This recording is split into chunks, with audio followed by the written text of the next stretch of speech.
គឺជាសំនៀងមួយដែលរស់រលូនអមទៅតាមតន្ត្រីតែបើសិនជាអ្នកស្ដាប់មិនឲ្យតម្លៃវាទេលោកជំនាញនោះប្រកាសជាលឺដូចជាកាយកាចកូនចឹងតែទោះបីជាយ៉ាងណាក៏ដោយបើសិនជាយើងយកពេលវេលាមកកែតម្រូវគ្នាខ្ញុំជឿថាមិនមែនតែចិត្តខ្ញុំទេដែលបានសោកនោះគឺខ្មែរទាំងអស់ប្រកាសជាបានសប្បាយឥឡូវតមានអ្នកគ្រប់គ្រងខ្ញុំចង់ឲ្យក្រុមសិល្បៈសហព័ន្ធខ្មែរស្រឡាញ់ខ្មែរជួយច្រៀងខ្ញុំណា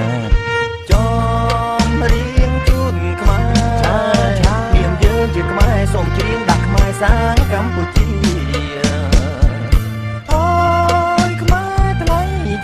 ផ្ដាំប្រទិញនាស្ដាំខ្មែរផ្ញើសារប្រវត្តិតាំងពីដូនតាដែលយើងរក្សាមកដល់ថ្ងៃនេះ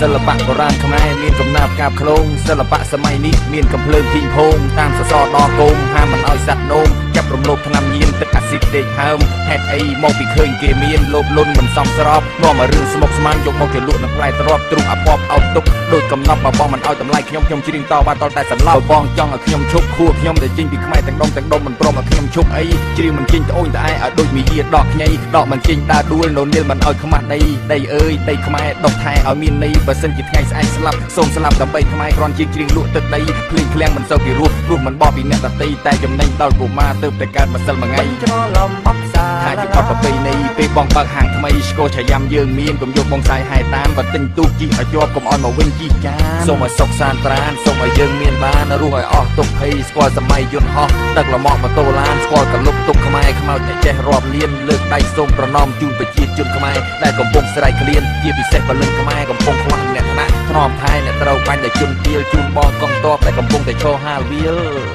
បានស្ដីចុះបន្ទោសចុះថាចុះព្រោះខ្ញុំចេះជាងចាស់ដែលធ្វើជាឪខ្ញុំបានខ្មែរក្រតែមានទ្រព្យដើរទាត់គ្រប់ជំហានមិនជួយលើកបែកជាជន់ចោលតែខ្ញុំសាមានសូមអង្វរម្ដងទៀតលោកអ្នកចេះកុំយកបិចមករកទន្ទ្រានសេណូម៉ូសូមអង្វរពូខ្ញុំច្រៀងឲ្យខ្មែរស្រឡាញ់ភាសាជាងយកពីគេមកផាត់គូគិតទៅក៏រេដឹងថាខ្មែរមានខួរទៅធ្វើអង្គខ្ញុំយូរថ្ងៃណាបានមើលម្ដងទៀតទៅណោ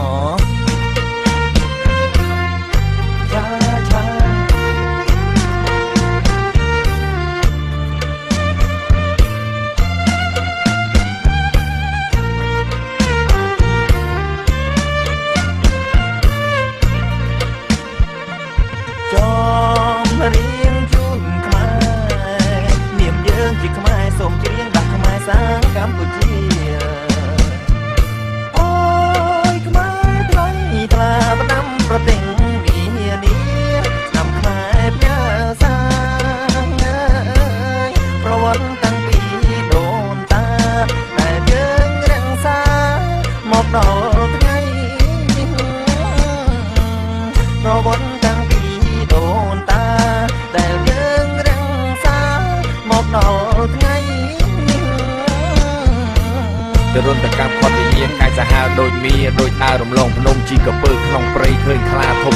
ដូចបាត់សាច់ម្ដងដូចកាយសម្បុកខ្វងដូចខនសឺតភ្លៀងធំដូចអត់មុតសម្លាញ់ដូចអត់ខ្មែរស្រឡាញ់ដូចព្រះអស់កម្លាំងដូចចៅទូមិនឃើញច្រាំងដូចឆានតុងអត់ឆ្នាំដូចខ្មែរមិនឆ្លងឆ្នាំដូចសង្គ្រាមអត់អ្នកច្បាំងដេកវាយចានឆ្នាំ